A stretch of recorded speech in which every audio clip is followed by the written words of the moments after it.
Bueno, hermana Guadalupe, realmente estamos muy agradecidos que usted esté aquí en este programa, que nos haya hecho este gesto, esta diferencia de estar con nosotros. La admiramos mucho por su trabajo y le pedimos que nos cuente de un pantallazo qué está pasando ahora en Alepo, en Siria. ¿Qué es lo que usted siente más grave de lo que está ocurriendo?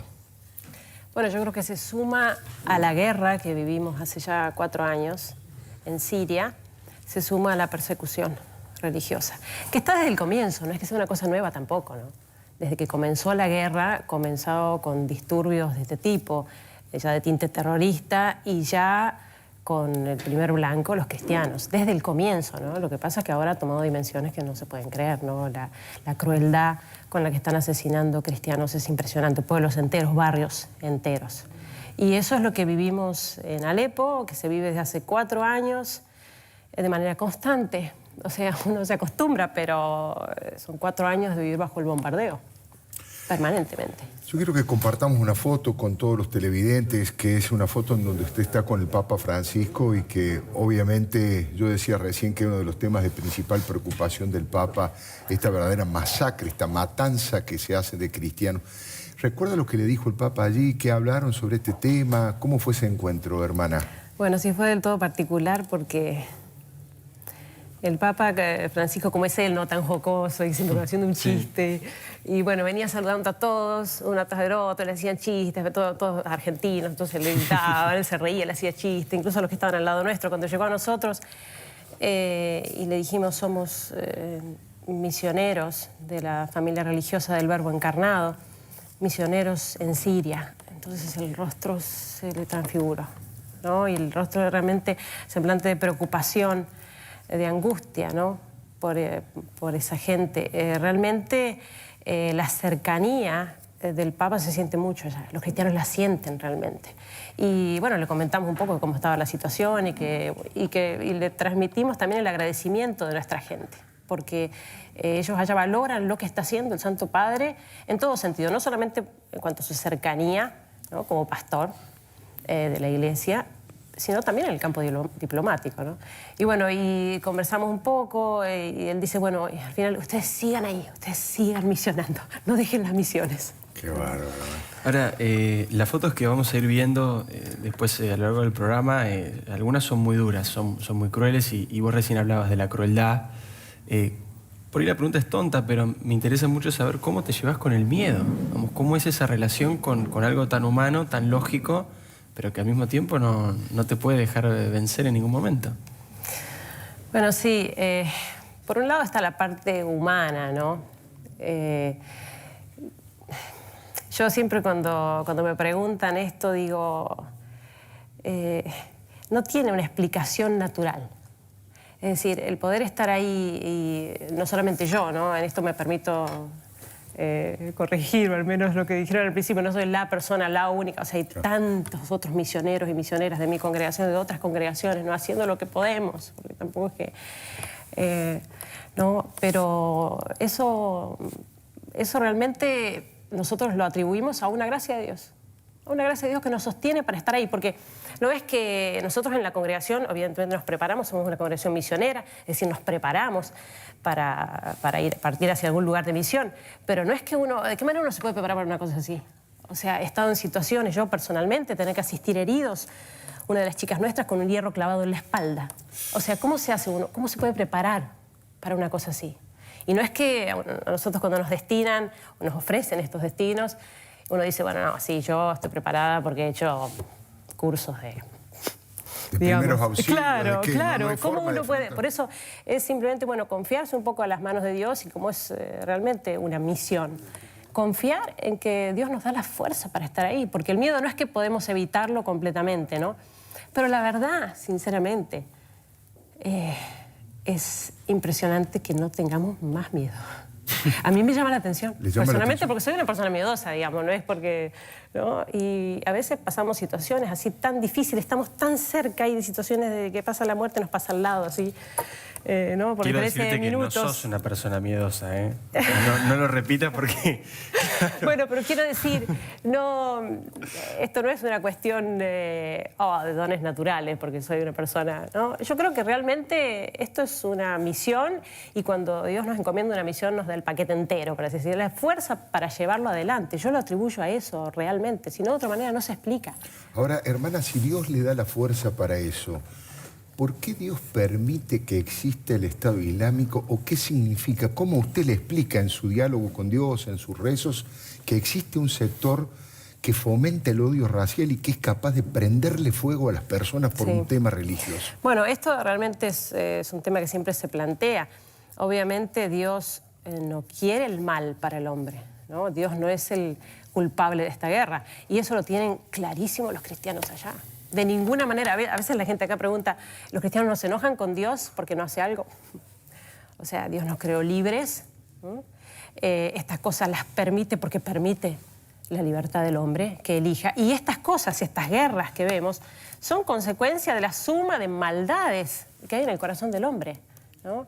Es cierto que después se las arregla Dios para sacar bienes de esos males terribles, porque les digo, sinceramente, allá se ven milagros y se ven cosas tan grandes que surgen de esas atrocidades. Digo en otro sentido, porque no en un sentido material y humano. Humanamente hablando, están perdiendo todo, pero uno ve la alegría de esa gente. Gente en Alepo, donde vivimos nosotros en Alepo, gente que era de clase media alta, que no le faltaba nada. No le faltaba nada. Gente que vivía muy bien. Y nuestros jóvenes, eso es lo más notable, verlos ahora más sonrientes que antes, más felices que antes. ¿Pero por qué? Porque justamente al tener que vivir esta situación tan difícil, esta prueba, este sufrimiento, es en el sufrimiento donde se forja la personalidad, ¿no? Y realmente es en el sufrimiento donde uno se siente, bueno, sacudido, y entonces ahí cuando empieza a pensar en las cosas importantes. Ellos lo dicen así: estábamos tan entretenidos en el mundo, dicen ellos. Impresionante. Que nos estábamos olvidando de las cosas importantes. ¿Cómo es el día a día? Porque... Digo, en medio de las bombas, porque están bombardeando iglesias. Lo cuenta con una naturalidad impresionante, pero imagino que el día a día, lo cotidiano, los minutos, vamos a ver pasan los minutos, la próxima fotografía donde se ve una situación de una explosión realmente. Bueno, por ejemplo, eso. Esto es cosa de todos los días. Cosa tan frecuente que, para que se den una idea, se utiliza en árabe el mismo término que se utiliza para la lluvia, se utiliza para los proyectiles. Entonces la gente se pregunta, sí, se ha hecho el lenguaje cotidiano, ¿dónde está lloviendo hoy? ¿Dónde está lloviendo? Claro, porque además como es al azar, donde sea, toda la ciudad está atacada completamente. O sea, no es que hay una parte, no, este barrio lo respetan, o esta iglesia, o este hospital, o esta escuela, no, donde sea. Entonces, la gente se lo comenta, sí, ¿dónde está lloviendo hoy? ¿Cuántos llovieron anoche en tu barrio? Llovieron 50. O sea, es permanente. Y la verdad que es lamentable tener que decirlo, pero uno se acostumbra. Lamentablemente uno se acostumbra, los niños se acostumbran a vivir esa situación. No, los niños que juntan balas, en vez de juntar figuritas, juntan balas. Juntan proyectiles. Claro. Y porque es lo que uno se encuentra en la calle, lo que te cae cerca cuando vas caminando es muy común, ¿no? Te cae una bala y la levantás calentita del piso. Tremendo. ¿No? Hablando de niños, fíjese esta imagen, ¿no? De ese padre con los dos chicos caminando entre los escombros, es una imagen desoladora, ¿no? Desoladora realmente. Sí, así todo es admirable ver la fuerza de esa gente, incluso que ya se ve el temple de esa gente que ya se ve en sus niños, ¿no? Los niños que salen, por ejemplo, para ir a la escuela y que piden ir a la escuela, ¿no? Lo repito cuando voy a los colegios, cuando les cuento a los chicos. Claro, quieren el ir testimonio, a la escuela. Quieren ir a la escuela. Y ustedes que festejan cuando tienen feriado del no sé qué, feriado del puente del no sé cuánto, todo, y festejan porque no tienen clase. Allá los chicos lloran cuando no pueden llegar hasta la escuela en el colectivo. Tienen que volverse porque justamente el enfrentamiento es en la puerta de la escuela, en la esquina. Y vienen y te cuentan llorando y no pudimos llegar a la escuela, ¿no? Esos chicos que estudian con una linternita, con una velita, porque tenemos 1 hora de electricidad por día, ¿no? Es tremendo lo que usted cuenta, hermana Guadalupe, y cómo lo cuenta. Déjeme que le agradezca a Claudio Eppelman. Muchísimas gracias, Claudio. Él es el director del Congreso Judío Latinoamericano y bueno, ha sido uno de los gestores para que usted estuviese aquí con nosotros, gracias. Así que estamos muy agradecidos a Claudio. La otra pregunta tiene que ver con, usted recién planteaba los chicos llorando porque no llegan a la escuela. Vamos a ver la otra fotografía que también tiene que ver con los chicos en el medio de la guerra, que es absolutamente estremecedora, ¿no? Una fotografía que demuestra el esfuerzo que hacen. Ahí está. Muriéndose un chico en los propios brazos de su padre, ¿no? En los propios brazos de su padre. ¿De qué manera usted le habla a esos chicos? ¿De qué manera usted le explica lo inexplicable? Porque digo, ¿cuál es el objetivo que persigue el Estado Islámico para masacrar católicos, para masacrar cristianos? ¿Cuál es la explicación que dan, si es que hay alguna explicación para el horror? Objetivo, sí, obviamente tiene un objetivo común, tanto el Estado Islámico como tantos otros grupos que están militando junto al Estado Islámico, porque son muchos grupos, muchas sectas distintas, pero tienen un objetivo común que es, el objetivo próximo es imponer un califato como una Siria e Irak, armar un único califato, pero después una única nación islámica en todo el mundo, ¿no? Y por eso la intolerancia total. Por eso el primer blanco son los cristianos, y no solo los cristianos, también de alguna manera los musulmanes del país, de Siria. ¿Por qué? Porque en Siria se daba esto tan particular de la buena convivencia entre cristianos y musulmanes. Claro. Son musulmanes muy abiertos, muy moderados, ¿no? Quizás esto facilitado también por el gobierno laico, ¿no? Y también son atacados por eso, entonces. Entonces, de alguna manera, también son atacados. De hecho, Alepo es castigada, sobre todo en sus barrios cristianos, claro, pero en su totalidad, ¿no? Y ellos lo sufren también. Hermana Guadalupe, ojalá tenga toda la suerte del mundo, ¿no? Uno la ve allí, nacida en Villa Mercedes, en San Luis, donde tiene toda su familia.